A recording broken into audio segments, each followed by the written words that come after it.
Hi welcome to my channel నేను మీ నాని. ఈ మధ్య కాలంలో ఒక హిందీ సినిమా కోసం ఎంతలా వెయిట్ చేయడం అంటే చాలా సంవత్సరాల తర్వాత ఇదే భయ్య. ఎందుకంటే 'ధురంధర్' అనే సినిమా చూసిన తర్వాత పార్ట్ 2 ఎప్పుడు వస్తుందిరా బాబు అని పిచ్చ వెయిటింగ్ అనమాట. మామూలు వెయిటింగ్ కాదు. ఎందుకంటే ఆ సినిమా ఇచ్చిన ఎక్స్పీరియన్స్ అలాంటిది. చాలా రోజుల తర్వాత ఒక హిందీ సినిమా చూసిన తర్వాత ఇది కదా బాలీవుడ్ రేంజ్ అంటే. ఇప్పటివరకు బాలీవుడ్ ఇచ్చిన ఏ స్పై యూనివర్స్ కానీ ఇవి అవి ఏవి ఇవ్వలేని కిక్ మాత్రం 'ధురంధర్' సినిమా ఇచ్చింది భయ్య. ఆ సినిమాలో ప్రతి ఒక్క క్యారెక్టర్ కానీ సినిమా మొత్తం మనకు ఎలా ఉంటుందంటే పాకిస్తాన్ కరాచీలో కూర్చోబెట్టి ఒక స్పై అనేవాడి యొక్క కష్టాలు అవన్నీ కూడా మన కళ్ళకు కట్టినట్టుగా చాలా క్లియర్గా మన కళ్ళకు ముందే జరిగిన విధంగా చూపించిన డైరెక్టర్ ఎవడైతే ఉన్నాడో ఆడికి హ్యాట్స్ ఆఫ్ భయ్య. సో ఇప్పుడు ఈ 'ధురంధర్ పార్ట్ 2 ద రివెంజ్' సినిమాకి సంబంధించి ఒక టీజర్ చూసాను భయ్య. ఈ టీజర్ చూసిన తర్వాత ఇక నాకు తెలిసి ఇంక నెక్స్ట్ ఈ సినిమాతో పోటీగా ఏవైతే ఇంక్లూడింగ్ టాక్సిక్ సినిమాతో పాటు ఏవైతే కొన్ని సినిమాలు రిలీజ్కి రెడీ అవుతున్నాయో అవన్నీ కూడా బట్టలు సర్దించుకోవడం బెటర్. ఎందుకంటే రిలీజ్ కాకపోవడమే చాలా బెటర్. ఈ టీజర్లో రణవీర్ సింగ్ ట్రాన్స్ఫర్మేషన్ చూస్తుంటే నాకైతే మెంటల్ వచ్చింది. అక్కడ రెహమాన్ బలోస్తాని ఆ క్యారెక్టర్లో అక్కడ కనిపిస్తున్నాడు. ఇక్కడేమో ట్రైనింగ్ పీరియడ్లో చూపిస్తున్న ఒక కుర్రాల్లో కనిపిస్తున్నాడు. ఈ ట్రాన్స్ఫర్మేషన్ మాత్రం రణవీర్ సింగ్ కెరియర్లోనే నాకు గల్లీ బాయ్స్ సినిమా తర్వాత ఇది పిచ్చగా నచ్చిన సినిమా భయ్య. నిజంగా ఇంకా ఈ సినిమాతో చూడండి ఎలాంటి ప్లానింగ్ అంటే ఆ డైరెక్టర్ కానీ ఆ ప్రొడ్యూసర్లు కానీ ఒక పార్ట్ 1 పార్ట్ 2 తీయాలి, దానికి ఒక 1000 కోట్లు ఖర్చు పెట్టాలి. ఇంకా క్లియర్గా చెప్పాలంటే ఒక 2-3 సంవత్సరాలు కూడా కదా, 4 సంవత్సరాల తర్వాత మళ్ళీ సినిమా పార్ట్ 2 అనేది రిలీజ్ అవ్వాలి. అలాంటివి ఏవీ లేకుండా మొత్తం సినిమా అంతా తీసి పార్ట్ 1 పార్ట్ 2 వాళ్ళ దగ్గరే పెట్టుకొని వితిన్ 3 to 4 months గ్యాప్లో పార్ట్ 2 కూడా రిలీజ్ చేస్తున్నారంటే ఇది కదా ప్లానింగ్ అంటే. కేవలం 250 కోట్ల బడ్జెట్తో పార్ట్ 1 పార్ట్ 2 తీసి పార్ట్ 1తోనే 1400 కోట్లకు పైగా గ్రాస్ పెట్టారు. ఇప్పుడు పార్ట్ 2 విషయానికి వస్తే ఈ సినిమాకి నాకు తెలిసి భయంకరమైన ఓపెనింగ్స్ వస్తాయి, మామూలు ఓపెనింగ్స్ కాదు. 'ధురంధర్ పార్ట్ 1 విషయానికి వచ్చేసరికి ఓపెనింగ్స్ తక్కువ వచ్చాయి, కానీ లాంగ్ రన్లో సినిమా కలెక్షన్లు అదిరిపోయి ఇప్పుడు ఈ సినిమాని తమిళ్, తెలుగు, ఇంకా మలయాళం, కన్నడ, ఇంకా పాన్ ఇండియా లాంగ్వేజ్లో అన్నిట్లో రిలీజ్ చేస్తున్నారు. అంటే ఈ సినిమా పార్ట్ 1కి వచ్చిన పొటెన్షియాలిటీ అలాంటిది. సో ఇప్పుడు 'ధురంధర్' సినిమాతో రిలీజ్కి దగ్గర పడుతున్న ఏవైతే పోటీ పడుతున్నాయో వాళ్ళందరూ బట్టలు సర్దుకొని చక్కగా ఎందుకు భయ్యా మాకు నెక్స్ట్ వీక్ ఎప్పుడో రిలీజ్ అవుదాం అనుకోవడం చాలా బెటర్.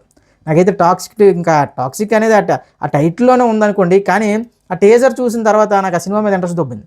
ఇక 'ధురంధర్' లాంటి సినిమాతో తెలుగు రాలోన్లు కూడా హిందీ సినిమాని పట్టి చూసారు థియేటర్కి వెళ్ళి. ఏంట్రా బాబు ఈ సినిమాలో స్పెషల్ అని చూసిన ప్రతి ఒక్కరికి భాషతో సంబంధం లేకుండా ఎక్కేసింది. ఇక పార్ట్ 2 అన్ని లాంగ్వేజ్లో రిలీజ్ చేస్తున్నారంటే ఆ ఊచకోత ఎలా ఉంటుందో మీ ఊహకి వదిలేస్తున్నాను.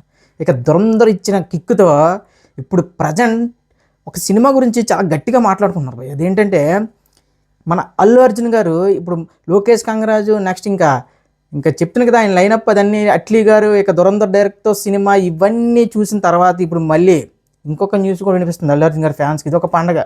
నెక్స్ట్ సందీప్ రెడ్డి వంగ గారు కూడా అల్లు అర్జున్ గారితో లైన్లో ఉన్నారంటే ఇది మామూలు లైనప్ కాదు బాబోయ్. ఇంకా అల్లు అర్జున్ అనే వ్యక్తి ఇంకా ఫిక్స్ అయిపోయాడు, ఇండియన్ సినిమా ఇండస్ట్రీ ఏలేద్దామని ఫిక్స్ అయిపోయాడు. చెప్తున్నా కదా ఈ టైప్ ఆఫ్ లైనప్ మాత్రం అసలు ఏ హీరోకి లేదు. అసలు కొంతమంది హీరోల సినిమాలు ఎప్పుడు రిలీజ్ అవుతాయో ఏంటో కూడా తెలియదు, కానీ ఇప్పుడు ప్రజెంట్ అల్లు అర్జున్ గారి లైనప్ మాత్రం వేరే లెవెల్లో ఉంది భయ్య. ఇక నెక్స్ట్ అంటే గేమ్ చేంజర్. అదేవిధంగా మన ఇప్పుడు రాజాసాబ్ సినిమా ఉంది కదా భయ్య, దానికి సంబంధించి ఒక న్యూస్ అయితే బాగా వైరల్ అవుతుందన్న. అదేంటంటే సినిమా మనకి గేమ్ చేంజర్ సినిమా గురించి అప్పట్లో శంకర్ గారు ఒక తమిళ ఇంటర్వ్యూలో చెప్పారు, నేను తీసింది 6 గంటల సేపు ఒక ఫుటేజ్, అందులో నాకు నచ్చిందంతా ఎడిట్ చేసి తీసానని చెప్పి మొత్తం తీసేసి నాకు ఏదైతే నచ్చిందో అది చూపించానని. అలానే మారుతి గారు కూడా రాజాసాబ్ గురించి దాదాపు 5 గంటల ఫుటేజ్ తీశారట. 5 గంటల్లో ఆయన అన్ని కటింగ్లు చేసి అన్ని ఎడిటింగ్లు చేసి తీసిన మనకిచ్చిన కళాఖండమే రాజాసాబ్ సినిమా. చూడండి ప్రొడ్యూసర్లు ఎలా సంఘానికి పోతున్నారంటే అనకూడదు, కానీ పాపం ప్రొడ్యూసర్ అనేవాడు ఇదివరకు సినిమాకి ఆయనకి ఇచ్చే గౌరవం వేరు, కానీ అవసరం ఉన్నా లేకపోయినా రీషూట్లు చేసి ఒక క్లారిటీ లేకుండా ఈ రేంజ్లో మాత్రం డబ్బులు దబ్బట్టడం అంటే ఇది మామూలు విషయం కాదు. కేవలం రీషూట్లతోనే అంటే అక్కర్లేని కంటెంట్ తీసినందుకే దాదాపు 60 కోట్ల వరకు రాజాసాబ్ ప్రొడ్యూసర్ బొక్క పడిందంట. ఈ బొక్క మాత్రం ఖచ్చితంగా ప్రభాస్ గారు మంచితనం ముందు ఇంకా తెలుసు కదా భయ్య.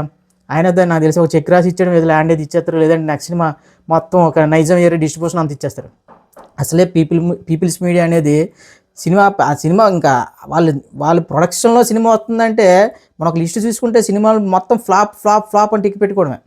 ఏదో ఒకటి రెండు యావరేజ్లో అవి పంటనే తప్ప మిరాయి లాంటి సినిమాలు ఆదుకున్నాయి తప్ప మిగిలిన సినిమాలని చాలా ఘోరం. ఎంత దారుణం కాకపోతే ఇంకొక 2 గంటల పాటు ఫుటేజ్ అంటే ఇంకా పార్ట్ 2 కూడా తీసేసినట్టే. పోనీ అది కూడా మొత్తం ఏదో చేసి అది కూడా రిలీజ్ చేసేవాల్సింది కదా, ఇక 2 వారాలు 3 వారాల గ్యాప్లో. కనీసం ఆ డబ్బులైనా ప్రొడ్యూసర్కి వచ్చేది.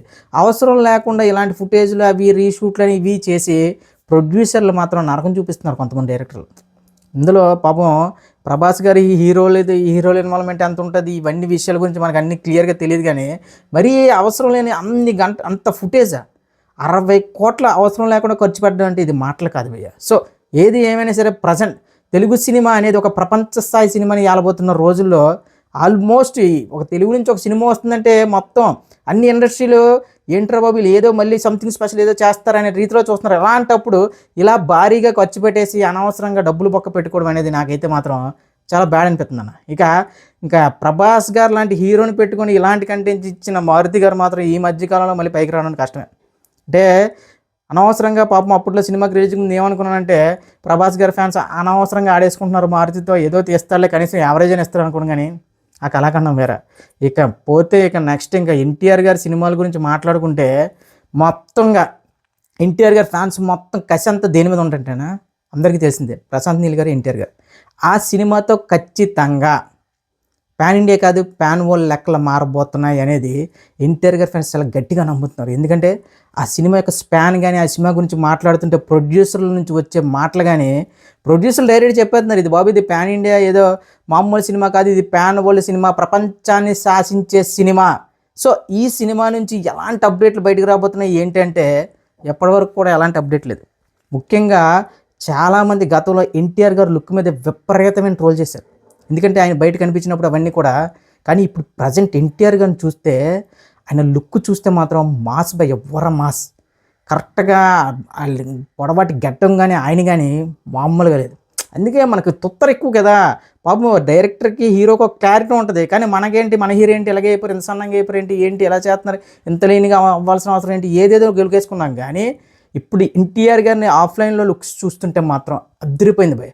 ఎంతైనా సరే ప్రశాంత్ నీల్ గారికి అభిమాన నటుడన్న ఎన్టీఆర్ గారిని తక్కువ చేసి చూపిస్తాడా? చెప్తున్నా కదా, ప్రశాంత్ నీల్ గారు ఎన్టీఆర్ గారి సినిమాలో ఒక్కొక్క ఎలివేషన్కి శబాలు లేస్తాయి.